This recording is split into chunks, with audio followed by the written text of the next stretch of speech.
Halo teman-teman, kembali dengan saya lagi Felix, dan tentunya masih membahas mengenai Donghua Shoulen. Puas rasanya dengan bagian yang kita bahas kemarin, yang mana di sepanjang cerita kita seperti dibawa menaiki roller coaster. Di awal kita disuguhkan happy-nya Reoni Tangsan, kemudian sedihnya tragedi yang menimpa Sekte Cahaya Kibau, happy lagi saat Tangsan bertemu kembali dengan Xiaowu, dan nyesek lagi dong karena pertemuan mereka yang sayangnya begitu singkat dan harus berakhir dengan pengorbanan Xiaowu. Tetapi tenang karena Xiaowu ternyata tidak benar-benar mati. Di bagian kali ini kita akan melihat Xiaowu kembali hidup meskipun tidak benar-benar kembali seutuhnya. Dan sebelum mulai, saya tidak bosan mengingatkan bahwasannya konten ini akan mengandung full spoiler. Jadi bagi kalian yang belum dan ingin menyaksikan Donghuanya secara langsung, bisa close video ini. Nonton dulu versi aslinya, nah setelah nonton kalau masih ada plot cerita atau scene yang membingungkan, barulah video ini solusinya. Bagi yang masih nanya nontonnya di mana, sumpah gua tonjok lu. Di aplikasi WeTV ya, mau ke webnya langsung pun juga bisa. Untuk Shoulen gratis sampai episode 130. Dan kalau mau dapat full akses ke semua episodenya, bisa daftar member VIP. Berhubung masa berlangganan VIP saya juga udah habis, jadi sekalian nih saya kasih tutorialnya. Bagi yang belum download, langsung pergi ke Play Store, ketik WeTV, pilih tulisan install, tunggu sebentar, kalau udah dibuka, masuk ke menu saya di pojok kanan bawah, lalu pilih bergabung menjadi member VIP. Nah, itu kebetulan lagi ada diskon, jadi cuma 15.000 doang sebulan. Tapi mumpung ada diskon, sekalian saya mau ambil yang 3 bulan 45.000. Terus masuk pakai nomor HP kalian. Dan berhubung saya udah pernah daftar, jadi tinggal masukin passwordnya aja ya. Kemudian pilih beli sekarang. Metode pembayarannya juga ada banyak. Di sini saya pakai GoPay aja ya, dan pastikan saldo mencukupi. Tunggu sebentar, udah deh.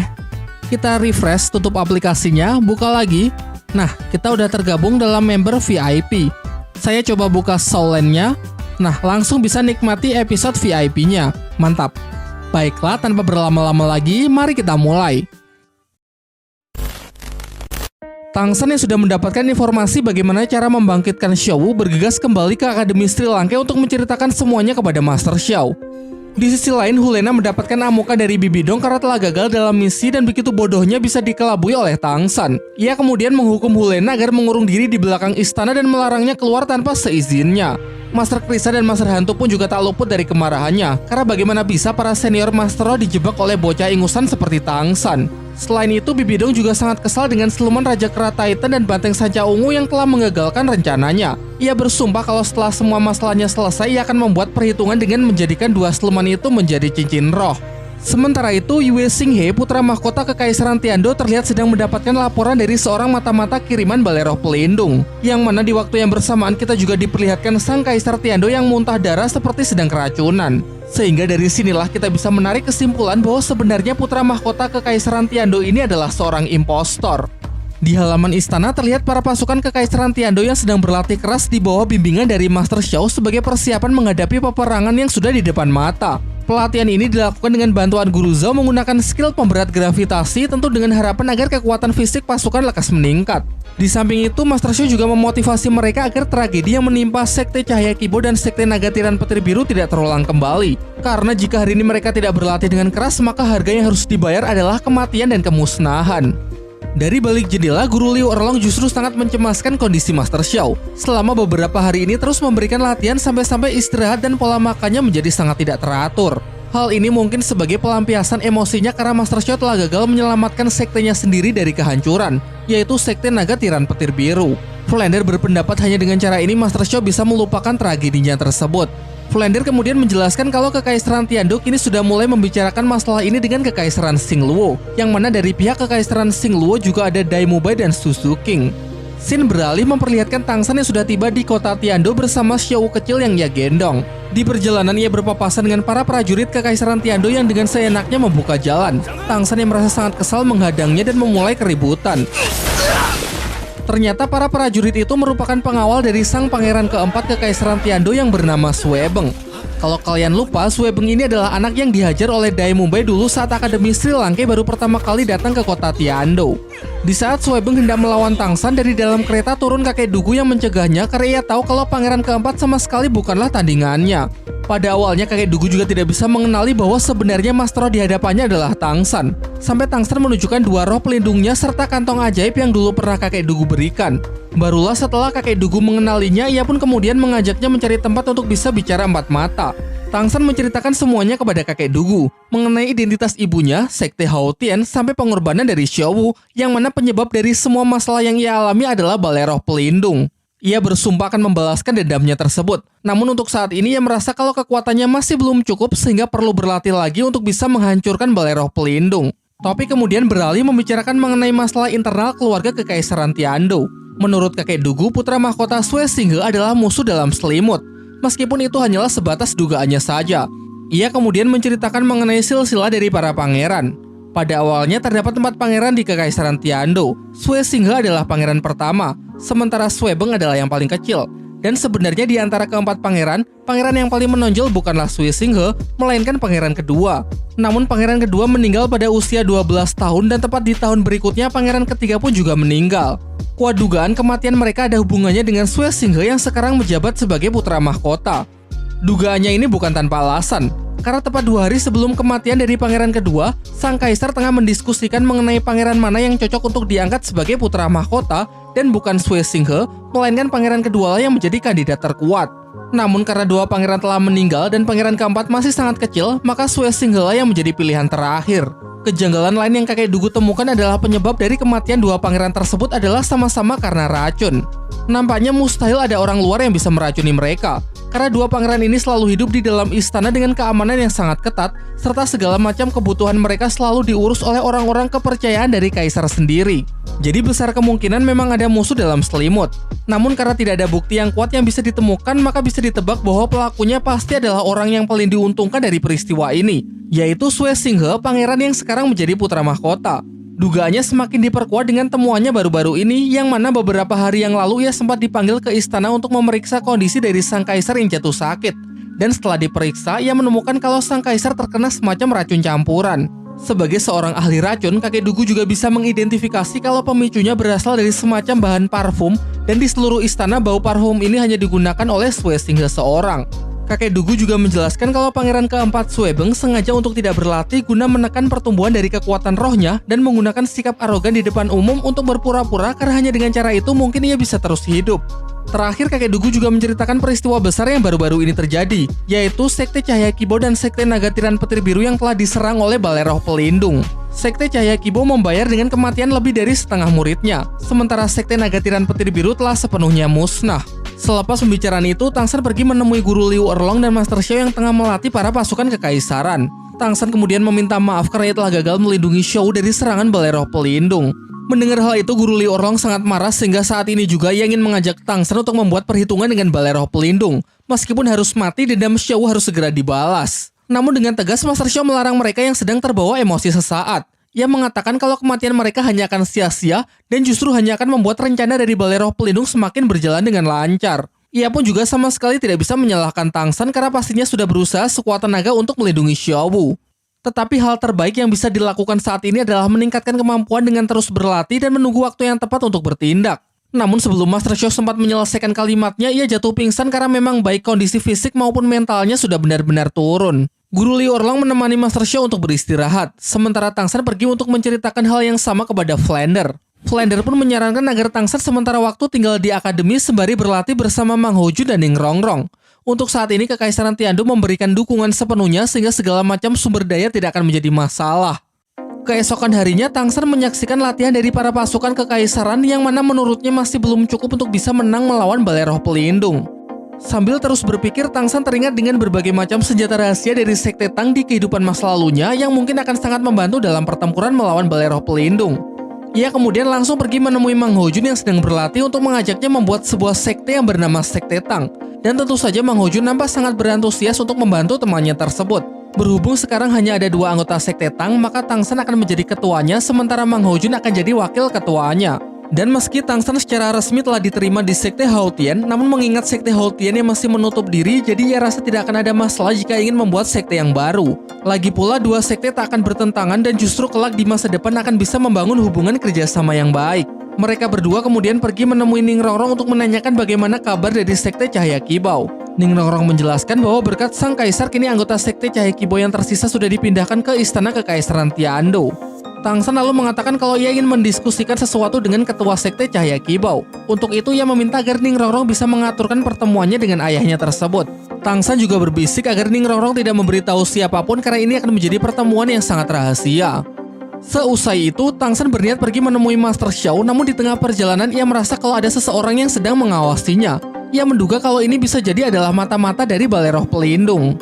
Orang misterius tersebut kemudian menunjukkan dirinya lalu menanyakan bagaimana Tang San bisa begitu dekat dengan putri dari Sekte Cahaya Kibau, Ning Rongrong. Namun karena pembicaraan yang semakin mengesalkan, orang tersebut pun langsung menyerang Tang San menggunakan salah satu senjata rahasia yang bernama busur silang.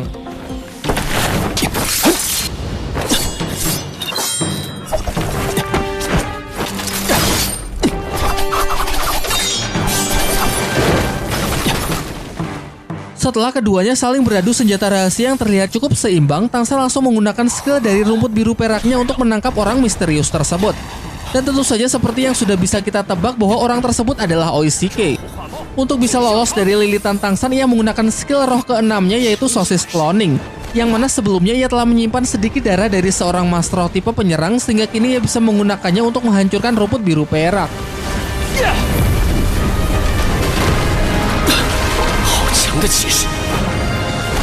Selain itu, tulang roh yang ia serap memiliki kemampuan untuk menciptakan cloning dari kekuatan roh yang bisa ia gunakan untuk menyerang.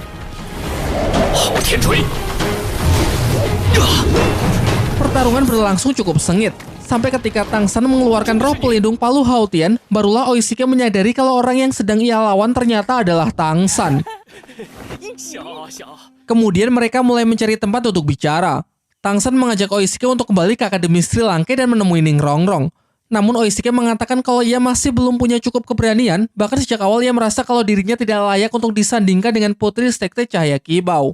Tang San lalu menceritakan semua peristiwa yang telah ia alami selama ini, khususnya Xiao yang gagal ia selamatkan. Maka dari itu, ia mencoba menasihati Oishike agar lebih baik segera menemui Ning Rongrong, karena jika suatu hari Oishike benar-benar sudah kehilangan dirinya, maka menyesal pun juga sudah tidak ada gunanya. Ucapan itu akhirnya berhasil membangkitkan keberanian dari Oishike untuk segera pergi menemui Ning Rongrong. Di perjalanan menuju akademi, tiba-tiba Tang San jatuh pingsan sehingga harus segera dilarikan kembali ke asrama. Setelah siuman, Tang San melihat Oishike yang akhirnya juga sudah bertemu dengan Mang Hojun. Tak lama setelah itu, Master Xiao masuk untuk membawakan minuman dan mendiagnosis kalau Tang San pasti sudah terlalu kecapean. Tang San lalu mengungkapkan kalau kondisinya mungkin berkaitan dengan perubahan yang terjadi pada tulang roh kaki laba-labanya. Ya, tunjukkanlah tulang roh laba-labanya yang kini sudah mengalami perubahan dari segi bentuk maupun warna yang berubah menjadi merah metalik. Menurut Master Xiao, ini adalah kondisi yang sangat jarang terjadi. Ia menyebutnya sebagai teknik penyatuan tulang roh. Suatu kondisi di mana seluruh tulang roh yang dimiliki oleh seorang Master Roh bersatu dan menghasilkan bentuk serta kemampuan yang baru. Namun ia mendisklaimer kalau itu semua hanya sebatas teorinya saja karena ini adalah tingkat yang belum pernah dicapai oleh siapapun. Kemungkinan di dunia Daoluo hanya ada satu orang saja yang bisa memiliki teknik ini, yaitu pemimpin suci dari Balai Roh Pelindung, Bibi Dong. Tingkat ini bisa dicapai jika seorang Master Roh telah memiliki setidaknya 6 tulang roh. Selain itu, tulang roh juga harus didapatkan dari satu tipe siluman roh yang sama. Tetapi bahkan setelah kedua syarat itu terpenuhi, peluang kemungkinan bisa terjadi penyatuan tulang roh tidak lebih dari 0,001%. Namun faktanya tidak satupun syarat yang sudah Tang San penuhi. Saat ini Tang San hanya memiliki 4 tulang roh dan keempatnya tidak berasal dari satu tipe siluman roh yang sama. Master Xiao kemudian menjelaskan kalau semua itu mungkin karena tulang roh kaki laba-laba yang bisa menjembatani hubungan ketiga tulang roh lainnya agar bisa bersatu. Topik kemudian beralih membicarakan mengenai rencana untuk menghadapi Balai Roh Pelindung yang mulai bergerak aktif dalam upayanya menguasai seluruh benua Daoluo. Tang San mengungkapkan bahwa ia cukup pesimis kalau hanya mengandalkan kekuatan tempur dari Kekaisaran Tiando, mengingat situasi internal keluarga Kekaisaran sendiri yang juga memiliki masalah sangat rumit. Master Xiao mengaku kalau akhir-akhir ini ia terlalu larut dalam kebencian sehingga tidak peka dengan permasalahan tersebut. Tang San kemudian menjelaskan mengenai dugaan kuat kakek Dugu yang mengarah pada putra mahkota sebagai sumber masalah internal keluarga Kekaisaran. Bahkan Ning Fengzi pun mungkin juga sudah ditipu olehnya. Ditambah lagi ini adalah masalah yang melibatkan suatu kekaisaran sehingga pasti ada kekuatan besar di belakang Sui Xinghe yang mana besar kemungkinan adalah Balai Roh Pelindung. Dengan adanya masalah yang begitu rumit dan semua penjelasan yang hanya sebatas spekulasi, maka dari itu Tang San tidak berharap banyak pada Kekaisaran Tiando dan akan lebih baik mengandalkan kekuatan sendiri untuk berkembang. Yang mana dalam hal ini Tang San berniat untuk mendirikan sebuah sekte. Master Xiao yang ingin membantu, Tang San sarankan agar lebih baik tetap tinggal di samping Kaisar karena saat ini Master Xiao sudah menjadi orang kepercayaannya. Singkat cerita, mereka semua pergi menemui Ning Rongrong dan ketua sekte Cahaya Kibau. Pertemuan ini sekaligus menjadi pertemuan pertama bagi Oishike dengan Ning Rongrong setelah 5 tahun berpisah.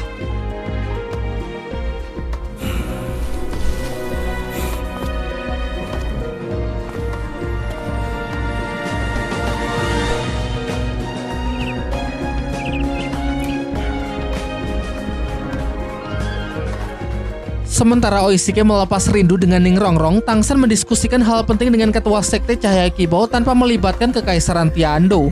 Untuk berjaga-jaga, ia menggunakan medan rumput biru perak untuk mengisolasi mereka semua agar tidak ada orang luar yang mendengar pembicaraan. Tang San kemudian menjelaskan mengenai niatnya untuk mendirikan sebuah sekte yang bernama Sekte Tang demi melawan Balai Roh Pelindung. Dan singkatnya, Ning Fengzi sepakat dengan ide tersebut lalu menyatakan bahwa ia akan selalu memberikan dukungannya kepada Tang San. Tepat setelah mereka sepakat untuk menjalin hubungan kerjasama, Oishike datang untuk meminta maaf kepada Ning Fengzi karena selama ini ia sudah membuat Ning Rongrong menderita. Ning Fengzi pun sebenarnya tak ingin menyalahkan Oishike. Ia bahkan mengatakan kalau seharusnya Oishike tidak perlu pergi karena jika dibandingkan dengan kebahagiaan putrinya, aturan sekte Cahaya Kibau sama sekali tidak ada artinya. Mendengar hal itu, Oishike sangat gembira lalu berjanji bahwa ia akan selalu menjamin kebahagiaan dari Ning Rongrong dan senantiasa melindunginya dengan segenap kekuatan yang telah ia miliki. Bicara soal kekuatan untuk melindungi cucu angkatnya, kakek tulang meminta Oishike agar menunjukkan hasil latihan selama 5 tahun terakhir. Dengan penuh percaya diri, Oishike pun maju lalu meminta sedikit darah Tang San sebagai syarat untuk bisa mengaktifkan skill roh terkuatnya, yaitu skill ke-6 sosis cloning. Setelah skillnya tersebut aktif, ia bisa merasakan kalau efek darah Tang San begitu kuat.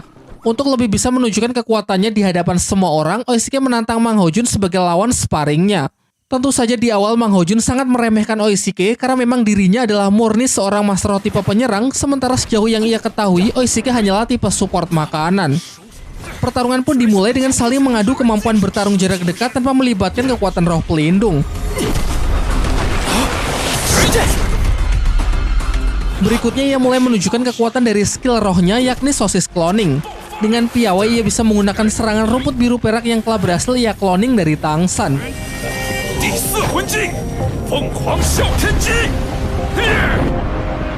Dan dari sinilah Mang Hojun mulai memperlihatkan keseriusannya untuk melawan Oishike yang padahal tadi sempat ia remehkan.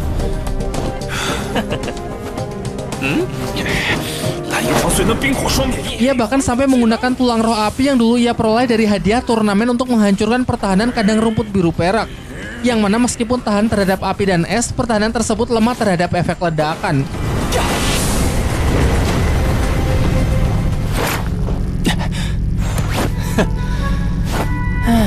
Namun meskipun teknik ledakan Phoenix sangatlah kuat, jangkauan serangannya terlalu sempit sehingga celah inilah yang dapat Oishike manfaatkan dengan sangat baik.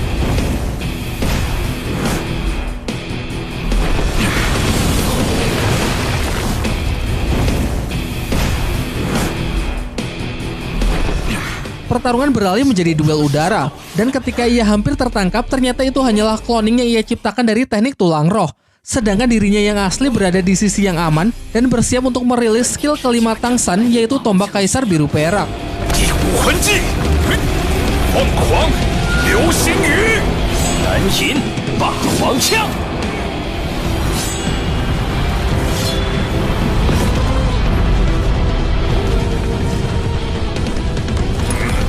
Terakhir ia mengeluarkan cloning Palu Hautian karena ternyata Oishike juga bisa mengkloning kemampuan roh pelindung ganda.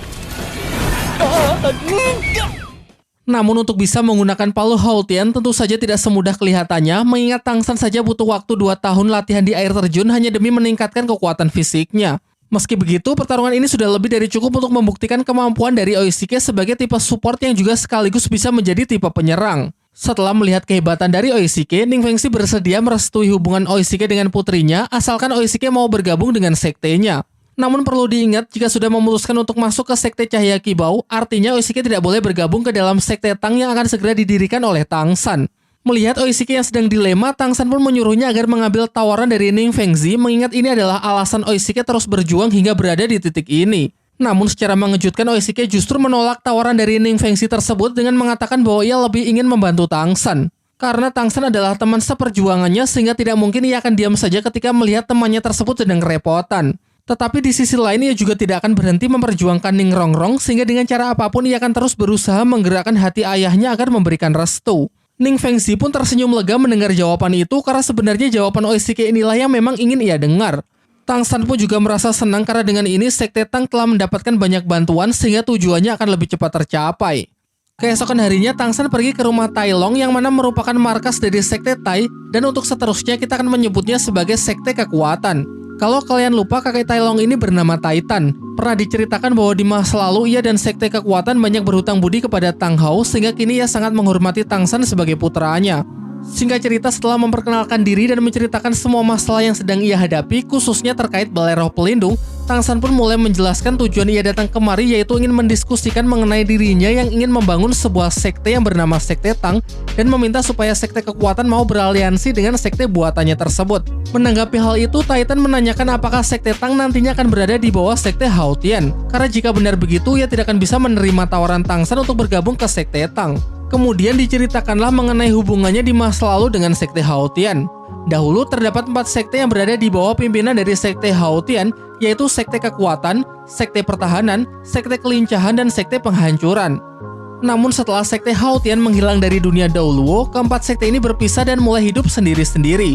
Sebagai pengikut setia dari Sekte Hao Tian, tentunya waktu itu mereka juga tak luput dari sasaran Balai Roh Pelindung. Sehingga dengan alasan inilah ketiga sekte tersebut menyimpan dendam kepada Sekte Hao Tian karena merasa sudah ditelantarkan begitu saja. Secara kebetulan 3 hari lagi terdapat sebuah acara pertemuan dari keempat sekte tersebut yang memang sudah mereka sepakati untuk diadakan pertemuan setiap 2 tahun sekali guna menjaga hubungan mereka tetap harmonis. Setelah mendengar penjelasan itu, Tang San pun mempunyai keinginan untuk juga merekrut mereka menjadi bagian dari Sekte Tang.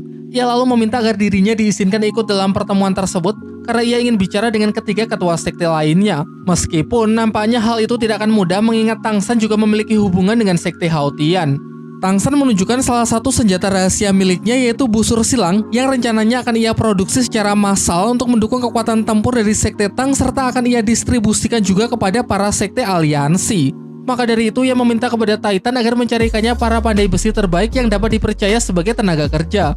Titan kemudian mengungkapkan kalau sebenarnya sekte kekuatan miliknya sangat ahli dalam urusan tersebut. Bahkan ia mengklaim bahwa kemampuan penempaan besinya adalah yang terbaik di dunia. Ia kemudian menjelaskan kalau keempat sekte memang memiliki keahlian masing-masing. Sekte kekuatan ahli dalam penempaan, sekte pertahanan ahli dalam membuat konstruksi bangunan, sekte kelincahan sangat ahli dalam melakukan pengintaian, dan sekte penghancuran sangat ahli dalam membuat berbagai macam obat. Di malam harinya, Titan membongkar busur silang milik Tang San untuk melihat berbagai komponennya. Ia pun mengungkapkan kekagumannya mengenai senjata tersebut yang memiliki desain begitu cantik. Tang San lalu menjelaskan bahwa sebenarnya ia berniat untuk membuat satu jenis senjata rahasia lagi. Sebuah senjata yang dapat dengan mudah menembus pertahanan dari seorang mastro yang memiliki level di atas 70. Senjata rahasia ini ia sebut bulu ekor merak, yang mana memiliki beberapa jenis serangan dalam sekali tembak, seperti memotong, menembus, meledak, meracuni, dan lain-lain. Namun untuk membuat senjata rahasia bulu ekor merak diperlukan beberapa bahan yang sangat sulit untuk didapatkan, seperti besi corak hitam yang kekuatannya mampu menghancurkan berbagai macam senjata logam. Titan kemudian mengatakan kalau besi corak hitam mungkin bisa Tang San dapatkan di kota Gengsin yang mendapatkan julukan sebagai kota logam. Sementara itu, sebuah surat kiriman dari Balai Roh Pelindung sudah tiba terlebih dahulu di markas Sekte Pertahanan. Surat itu berisi tawaran kerjasama untuk bergabung di pihak Balai Roh Pelindung dan menjadi partisipan untuk mengikuti seleksi 7 sekte besar yang akan segera dipilih ulang. Nampaknya ketua Sekte Pertahanan mulai dilema karena ia merasa sudah tidak punya pilihan lain. Di dalam hati ia masih menyalahkan Sekte Hao Tian, khususnya kepada Tang Hao yang sudah seenaknya menantang Balai Roh Pelindung tanpa memikirkan nasib Sekte Pertahanan yang ikut terkena getahnya. Kembali ke rombongan Tang San. Mereka dibegal oleh 3 orang penjahat di gerbang masuk kota dan seperti yang kita lihat bahwa wajah mereka bertiga ini tidak familiar. Ternyata mereka ini adalah komplotan dari Bule, master roh mesum yang dulu pernah dihajar habis-habisan oleh Xiao Wu, kemudian Tang San ikat di alun-alun kota. Kini ia bersama 2 rekannya, mereka menggunakan kekuatan roh pelindung sebagai alat untuk memeras orang-orang kaya yang ingin melintasi perbatasan. Namun setelah mengetahui bahwa orang-orang ini adalah anak yang dulu pernah mempermalukannya, emosi Bule pun sontak meledak dengan motivasi ingin membalas dendam. Tang San yang ingin maju untuk menghajar para berdebat tersebut dicegah oleh Mang Houju dengan mengatakan kalau ia sendirilah yang akan mengatasinya. Bule maju dengan skill roh ketiga tangan bayangan penghancur. Ia sangat percaya diri karena dulu teknik ini sanggup menahan api Phoenix. Namun ternyata dugaannya tersebut salah karena kekuatan api Phoenix Mang Houju tentunya sudah jauh berkali-kali lipat meningkat setelah berlatih selama 5 tahun. Sementara kedua rekannya mencoba membantu dengan maju secara bersamaan. Si cebol langsung merilis skill roh ke-6-nya yakni pedang pusaka naga. Meski skill ini memiliki damage yang besar, tetapi karena begitu berat membuat kecepatan serangannya melambat sehingga bisa dengan mudah Mang Houju hindari.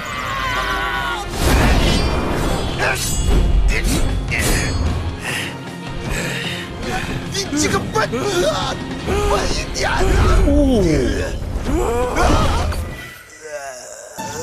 Bule yang sudah bangkit kembali maju menyerang menggunakan skill roh kelimanya yang memiliki kemampuan penguncian target. Sebenarnya teknik ini cukup efektif untuk mengatasi kecepatan dari Mang Haojun.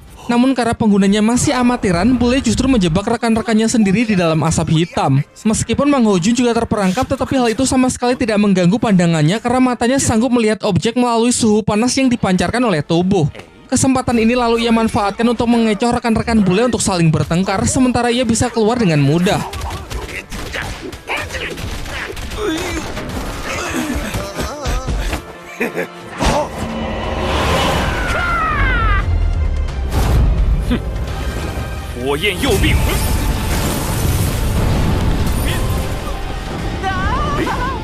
Setelah menyaksikan betapa kuatnya Mang Haojun yang sekarang, Bule pun mengaku kalah dan mengatakan kalau ia tidak berani menantangnya lagi.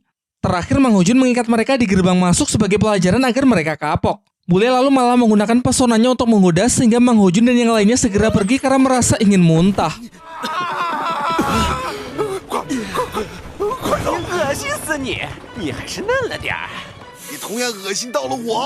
Singkat cerita, mereka telah sampai di sekte pertahanan. Di pintu masuk, ketua sekte yang bernama Niu Gao sudah menyambut kedatangan mereka. Diperlihatkan juga kalau ia sangat akrab dengan Titan. Niu Gao lalu mempersilahkan mereka semua untuk masuk ke dalam sekte. Ia mengamati kalau Tai Long nampak sangat menghormati pemuda berbaju biru sehingga ia bertanya sebenarnya siapa pemuda ini. Pada awalnya Titan ragu untuk memberitahunya karena Niu Gao masih menyimpan dendam kepada sekte Hao Tian sehingga dikhawatirkan Tang San juga akan ia benci. Dan benar saja, setelah Tang San memperkenalkan diri bahwa ia merupakan putra dari Tang Hou, emosi Niu Gao pun seketika meledak. Ia lantas memerintahkan Tang San untuk segera meninggalkan sekte pertahanan dan melarangnya untuk ikut serta dalam pertemuan 4 sekte. Namun tentu Tang San tidak lantas menyerah begitu saja. Ia meminta maaf atas nama ayahnya beserta sekte Hao Tian kepada ketua sekte pertahanan yang sudah merasa ditelantarkan. Ia sadar kalau permohonan maafnya ini tidak ada artinya. Tetapi ia meyakinkan kalau tujuan kedatangannya kali ini adalah untuk mencari cara agar bisa menebus semua kesalahan dari ayahnya di masa lalu. Sayangnya Niu Gao yang sudah terlampau emosi menyatakan kalau ia tidak menginginkan penebusan apapun. Ia masih saja hanyut dalam kebenciannya dan tetap menyalahkan sekte Hao Tian yang seenaknya menantang Balai Roh Pelindung, kemudian menutup sekte tanpa memikirkan nasib keempat sekte pengikutnya.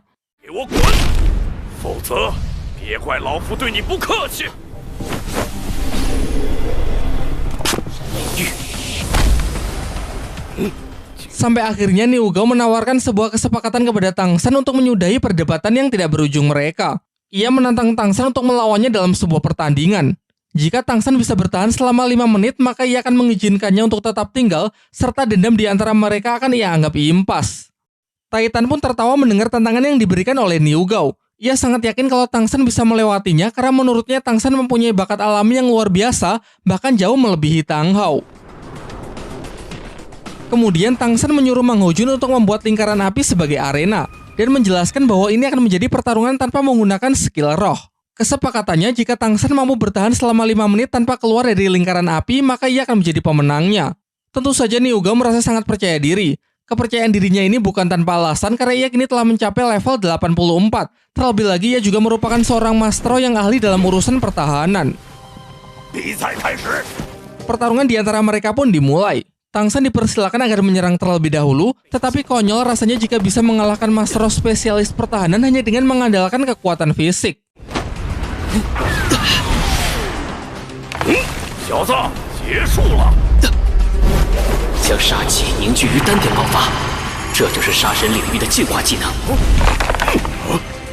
Pukulan kedua yang Tang San lapisi dengan aura Dewa Membunuh sepertinya sedikit lebih baik dan cukup mengejutkan ketua sekte pertahanan tersebut. Ia pun mulai terlihat serius dalam menghadapi Tang San.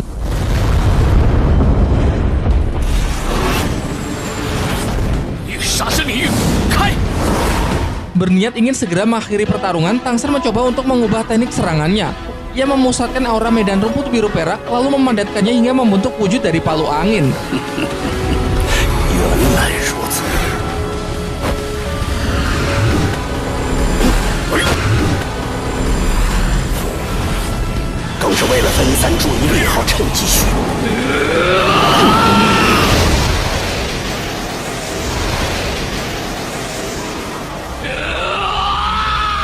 Serangannya ini begitu kuat sampai Niu Gao terpaksa mengeluarkan kekuatan roh pelindungnya untuk berusaha bertahan. Namun upayanya tersebut sia-sia dan pada akhirnya ia tetap terlempar keluar arena. Dengan ini Tang San pun dinyatakan sebagai pemenangnya. Dan sesuai janji, Niu Gao akan melupakan dendamnya kepada Tang San. Kemudian Titan mulai membicarakan mengenai Tang San yang membentuk sekte baru bernama Sekte Tang untuk mengalahkan Balai Roh Pelindung. Ia sudah lebih dulu bergabung dan kini ia menawarkan Niu Gao agar juga bergabung menjadi aliansinya. Tetapi Niu Gao nampak masih ragu untuk menyepakatinya karena ia masih memiliki trauma yang mendalam terhadap Sekte Hao Tian. Di waktu yang bersamaan, ketua Sekte Perisai Gajah yang bernama Hu Yansen sudah berada di luar berniat untuk menemui Niu Gao. Kalau kalian lupa, Sekte Perisai Gajah ini dulu pernah menjadi lawan tim Sri Lanka di babak penyisihan turnamen. Juga pernah saya bahas kalau sekte ini termasuk ke dalam 7 sekte besar dan sekarang memihak kepada Balai Roh Pelindung. Terakhir diperlihatkan ia juga ikut dalam penyerangan ke Sekte Cahaya Kibau. Sudah jelas bahwa tujuan ia datang ke Sekte Pertahanan adalah untuk memberikan tawaran kepada Niu Gao agar ikut bergabung di pihaknya.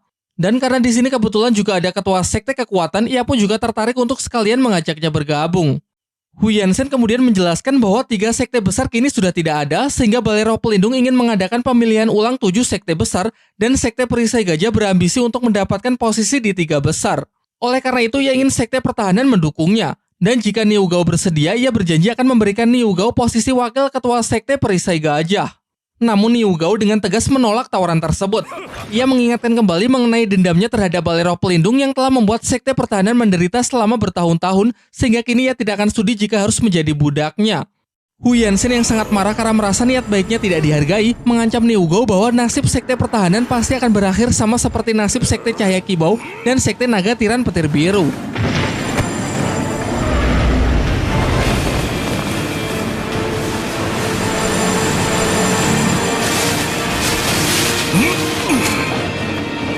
Karena merasa tidak akan bisa menang dengan posisinya yang sekarang, Hu Yansen pun terpaksa mundur dengan raut wajah yang benar-benar kesal. Dan disinilah Tang San kembali masuk dengan gagasannya mengenai pembentukan Sekte Tang. Ia menjelaskan secara singkat mengenai rencana jahat Balai Roh Pelindung yang ingin menguasai dunia Daoluo sehingga perlu dipersiapkan kekuatan tempur untuk bisa menandinginya, yang mana jawabannya adalah Sekte Tang. Nantinya Sekte Tang akan ia perkuat dengan berbagai macam senjata rahasia buatannya. Salah satunya adalah busur silang yang memiliki daya tembus luar biasa kuat. Untuk membuktikan ucapannya, Tang San mencoba senjata rahasia tersebut yang mana tembakannya sanggup menembus benteng Sekte Pertahanan dengan begitu mudah. Titan kemudian juga menambahkan bahwa berkat senjata ini jugalah Sekte Cahaya Kibau bisa terhindar dari kemusnahan. Barulah setelah menyaksikan hal itu, Niu Gao pun terlihat mulai tertarik untuk beraliansi dengan sekte buatan Tang San tersebut dan berjanji bahwa ia bersedia untuk ikut berjuang bersama melawan Balai Roh Pelindung. Untuk merayakan hal itu, mereka mengadakan acara makan-makan dan minum-minum. Hingga tak lama setelah itu datanglah ketua Sekte Kelincahan yang bernama Bai He bersama cucu dan beberapa muridnya untuk juga menghadiri pertemuan 4 sekte. Di dalam, Bai He menceritakan kalau tadi ia sempat berpapasan dengan ketua Sekte Perisai Gajah dengan wajah yang terlihat begitu kesal. Niu Gao pun membenarkan hal itu. Ia menjelaskan kalau Hu Yansen tadi memang sempat datang ke Sekte Pertahanan. Orang tersebut datang mewakili Balai Roh Pelindung untuk merekrut Sekte Pertahanan agar menjadi aliansinya. Namun dengan tegas ia menolak tawaran tersebut karena tidak sudi jika harus menjadi budak dari Balai Roh Pelindung. Titan kemudian memperkenalkan Tang San kepada Bai He, seorang anak muda jenius yang ahli dalam hal merancang berbagai macam senjata mematikan. Salah satunya adalah busur silang yang kekuatan tembakannya sanggup menembus benteng Sekte Pertahanan dengan begitu mudah. Ia menambahkan kalau senjata ini tentu akan sangat cocok dengan Sekte Kelincahan yang memang memiliki kelemahan di segi penyerangan. Namun ketika Bai He ingin membelinya dari Tang San, ia dibuat sangat kesal karena menurutnya harga yang dipasang terlalu mahal, yaitu satu buahnya saja seharga 120 koin emas. Tang San beralasan kalau harga itu memang sudah sesuai dengan biaya produksinya. Tetapi karena melihat Bai He yang sangat menyukai senjatanya tersebut, ia pun berbaik hati untuk memberikan satu buah sebagai hadiah pertemuan. Bai He mengatakan kalau ia tidak bisa menerima hadiah secara cuma-cuma. Jadi dibuatlah kesepakatan melalui sebuah pertandingan yang mana Bai Chen Xiang akan bertanding melawan Tang San di bidang kelincahan. Tang San menjelaskan jika Bai Chen Xiang bisa menyentuh tubuhnya sebelum satu dupa habis terbakar, maka ia bersedia memberikan senjata rahasianya tersebut secara gratis. Namun kalau Bai Chen Xiang gagal, maka ia akan mengambil 100 koin emas milik Bai He sebagai harga yang harus dibayar untuk senjata tersebut. Keduanya pun sudah siap untuk bertanding. Di sini Bai He cukup penasaran karena Tang San memperkenalkan dirinya sebagai ketua dari Sekte Tang, sebuah sekte yang sama sekali belum pernah ia dengar. Titan kemudian menjelaskan bahwa Sekte Tang adalah sekte yang baru-baru ini dibuat oleh Tang San sendiri guna sebagai persiapannya untuk melawan Balai Roh Pelindung. Ia menambahkan kalau Sekte Kekuatan dan Sekte Pertahanan sudah memutuskan untuk bergabung. Oleh karena itu, ia mendesak Bai He sebagai ketua Sekte Kelincahan untuk juga bergabung dengan Sekte Tang.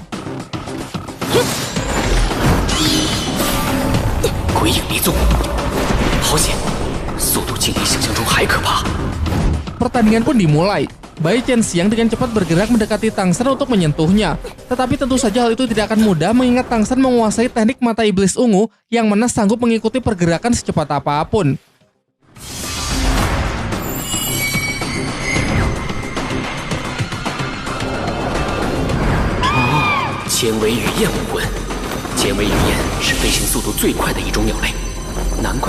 Demi untuk melawan teknik Tang San, Bai Qianxiang pun mulai terlihat serius dengan merilis kekuatan roh pelindung, bahkan menggunakan salah satu dari skill rohnya yaitu bayangan pengecoh. Namun usahanya tersebut masih belum cukup untuk menyulitkan Tang San yang telah memiliki tulang roh kaki terbang yang juga berfungsi menambahkan kecepatan. Tidak sedikit pun ia bisa menyentuh Tang San hingga Mang Hojun mengumumkan kalau waktunya sudah habis. Meskipun kelihatannya Mang Hojun sedikit curang karena seharusnya satu dupa tidak terbakar secepat itu. Tetapi protes pun juga percuma karena bahkan kakeknya sendiri berpendapat jika pertandingan ini terus berlanjut, maka cucunya tersebut tetap tidak akan bisa menandingi Tang San. Sehingga sesuai dengan kesepakatan, Bai He pun harus membayar satu senjata rahasia Tang San seharga 100 koin emas.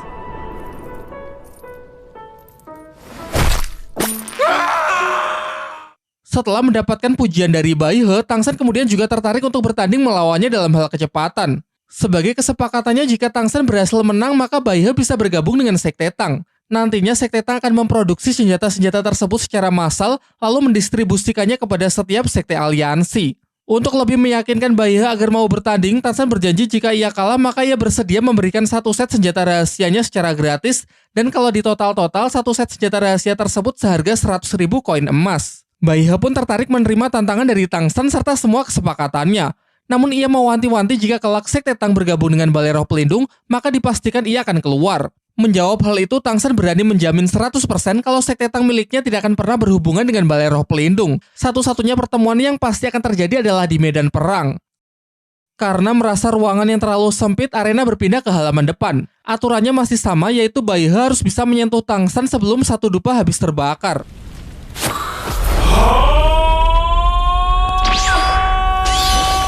Pertandingan pun dimulai, dan hebatnya Bai He dapat bergerak secepat kilat menuju Tang San bahkan sebelum Mang Hojun menyelesaikan kalimat mulainya.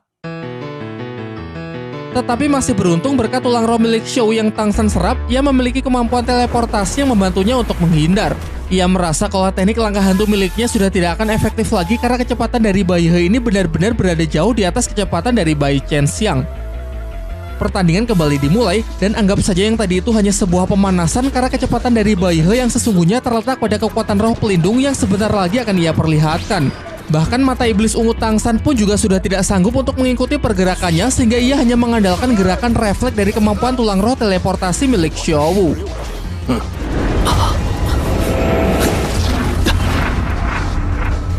Merasa geram dengan Tang San yang masih dapat mengelak, akhirnya Bai He pun mengeluarkan skill ketujuhnya yaitu wujud roh pelindung. Semua yang menonton yakin kalau Bai He sudah merilis skill rohnya, maka tidak akan ada harapan lagi bagi Tang San. Bai He pun kemudian menyuruh Tang San untuk menggunakan senjata rahasianya sekalian untuk mengetes seberapa efektif jika digunakan dalam sebuah pertarungan, khususnya ketika menghadapi lawan yang memiliki kecepatan tinggi.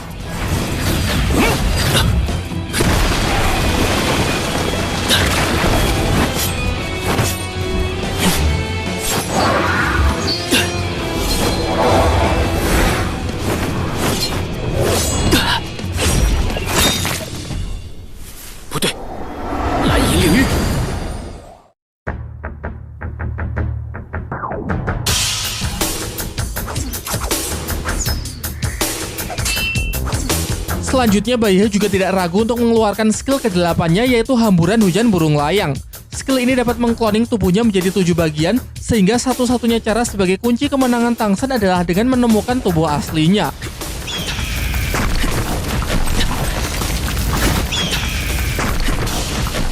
Seiring berjalannya waktu, Tang San mulai bisa membaca pola serangan dari Bai He, kemudian merilis senjata rahasianya untuk mengincar tubuh yang asli. Namun sayangnya ia salah memperhitungkan sehingga arah serangannya tersebut justru nyaris mengenai Bai Qianxiang.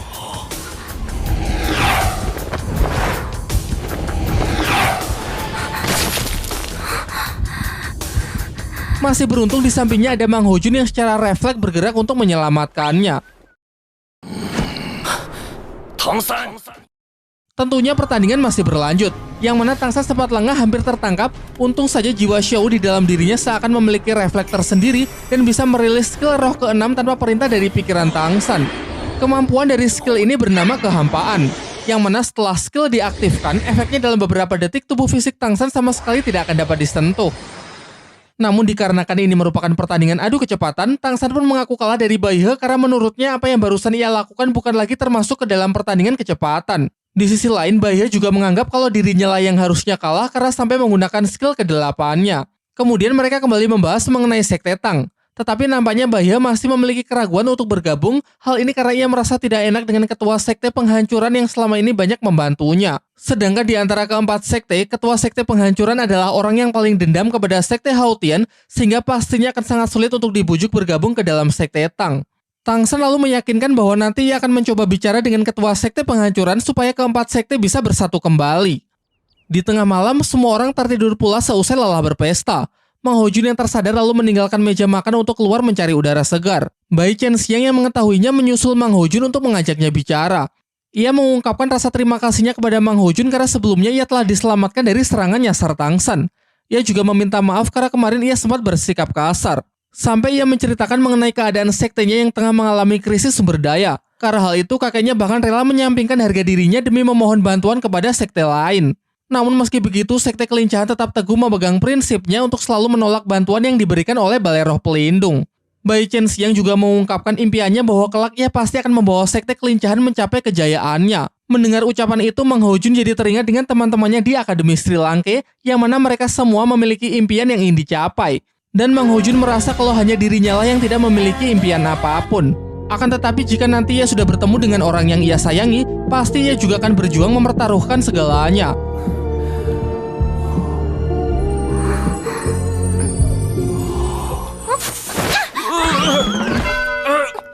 Ni 最好赶快收起你那些花花肠子，不然我见你一次打你一次。 Keesokan paginya, Tang San yang sedang berkultivasi dihampiri oleh Bai He.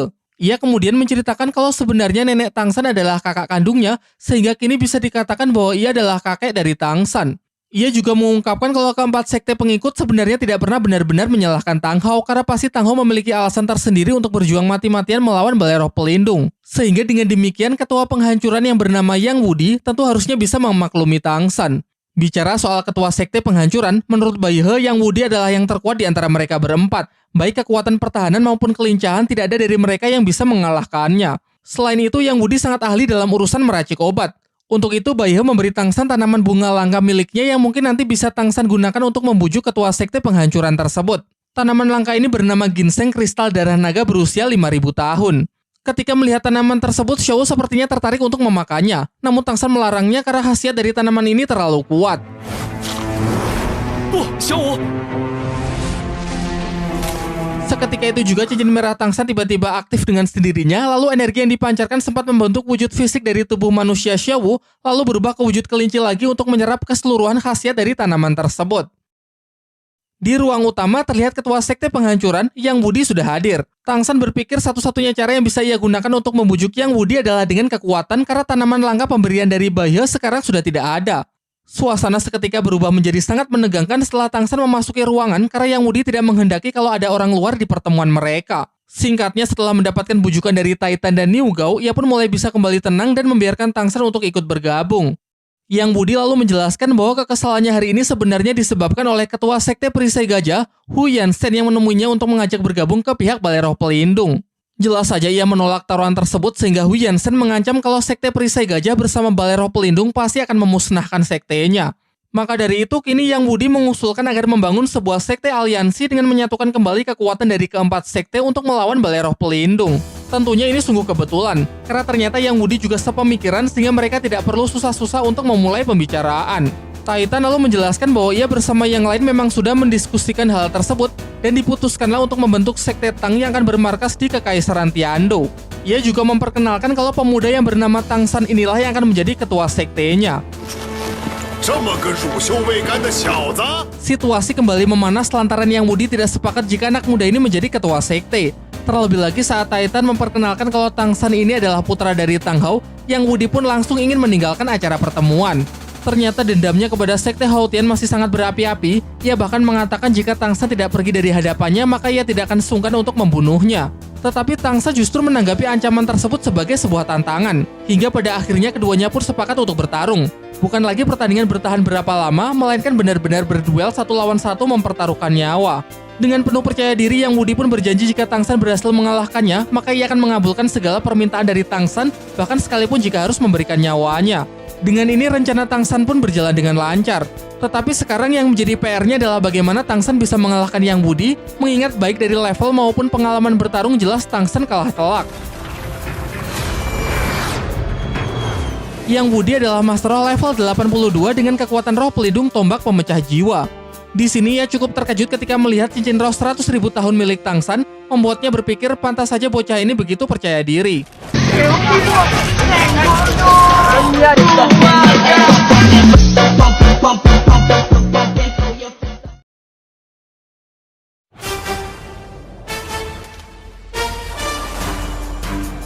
Pertarungan pun dimulai. Yang Wudi maju terlebih dahulu yang kemudian coba Tang San hentikan menggunakan skill roh keempat kandang rumput biru perak. Namun dengan mudah bisa dihancurkan begitu saja termasuk serangan-serangan Tang San berikutnya.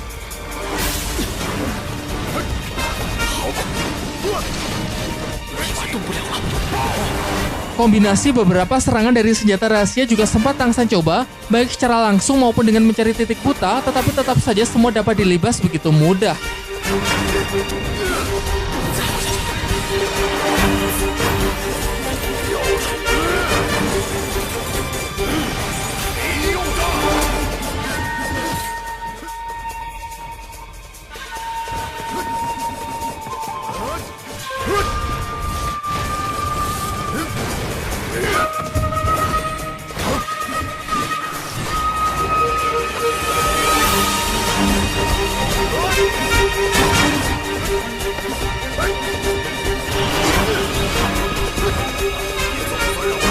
Apalagi setelah Yang Wudi menunjukkan keseriusannya dengan merilis skill roh ketujuh yaitu wujud roh pelindung yang membuat seisi ruangan bergetar serasa mau hancur.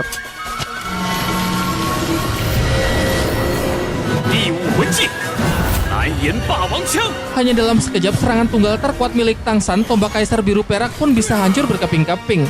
Membuatnya mulai berpikir apa memang sungguh tidak ada kesempatan baginya untuk bisa menang.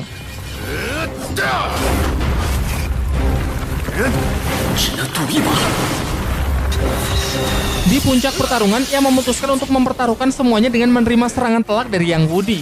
Karena hanya dengan begitu pertahanan dari Yang Wudi akan terbuka sehingga ia bisa menyerangnya menggunakan palu Haotian.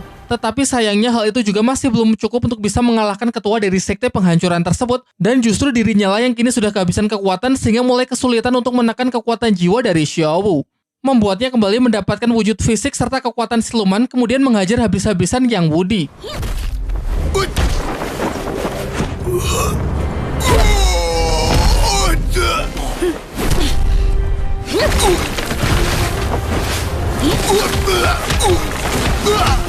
Untung saja Tang San bisa menghentikan serangan terakhir Xiao Wu sebelum Yang Wudi terluka lebih parah. Sementara itu luka-luka di tubuh Tang San bisa pulih dengan cepat berkat tulang roh di kaki kanannya. Tulang roh dari ibunya tersebut selain memiliki skill terbang juga memiliki skill regenerasi super ala-ala Wolverine di film X-Men. Nasib Yang Wudi yang terkena amukan dari Xiao Wu akhirnya siuman pada malam harinya. Namun ia justru mencemaskan kondisi Tang San karena tadi sempat tertusuk tombak penghancur jiwa miliknya. Titan kemudian mengatakan tidak perlu cemas karena luka-luka Tang San bisa sembuh dengan sendirinya berkat kemampuan tulang roh. Bai He mengungkapkan kalau pertarungan tadi siang tidak hanya mengalahkan Yang Wudi, namun juga menghancurkan sikap keras kepalanya. Dengan ini maka keempat sekte atribut tunggal akan bersatu kembali yang bertumpu pada harapan besar dari sekte Tang. Sementara itu Tang San kembali bermimpi tentang Xiao Wu, dan ketika ia bangun ia sudah melihat Xiao Wu yang berada di sampingnya dengan wujud fisik manusia normal. Seketika ia pun langsung memeluknya untuk melepaskan rasa rindu. Namun sayangnya meski telah bangkit, Xiao Wu tidak bisa mengingat masa lalunya karena kini hanya tubuh fisiknya saja yang telah kembali. Kondisi ini sesuai dengan apa yang pernah Erming katakan bahwa tanaman ginseng hanya dapat mengkreat tubuh manusianya saja. Sedangkan untuk bisa membangkitkan Xiao Wu seutuhnya dibutuhkan 3 benda langka yang mana masing-masing dari fungsinya adalah membentuk tubuh fisik, membentuk jiwa, dan menyatukan keduanya. Ia lalu mengajak Xiao Wu untuk ikut dengannya menghadiri rapat dari keempat ketua sekte. Tetapi Xiao nampak ketakutan dan hanya bisa merasa nyaman jika berada di dekat Tang San. Tang San lalu memperkenalkan Xiao sebagai kekasihnya. Hanya saja kondisinya sekarang sedang tidak baik-baik saja karena demi menyelamatkan dirinya, Xiao telah kehilangan jiwanya. Mengingat tanaman ginseng pemberian Bai He sudah dimakan Xiao, Tang San pun mengeluarkan tanaman lain yang dulu ia ambil dari tempatnya kakek Dugu sebagai hadiah kepada Yang Wudi. Salah satu tanaman koleksinya ini bernama bunga jahitan sutra, dan di luar dugaan ternyata Yang Wudi justru sangat menyukainya. Yang Wudi ini memang begitu tergila-gila pada hobinya, yaitu meramu berbagai macam obat-obatan, dan tanaman bunga jahitan sutra ini sudah sangat lama ia idam-idamkan sebagai pelengkap dari bahan ramuan obatnya. Dengan demikian sudah tidak ada yang perlu dirundingkan lagi. Keempat sekte pun sepakat untuk menjadi bagian dari sekte Tang, dan mereka akan berangkat besok ke kota Tiando karena markas sekte Tang akan berada di tempat sekte kekuatan.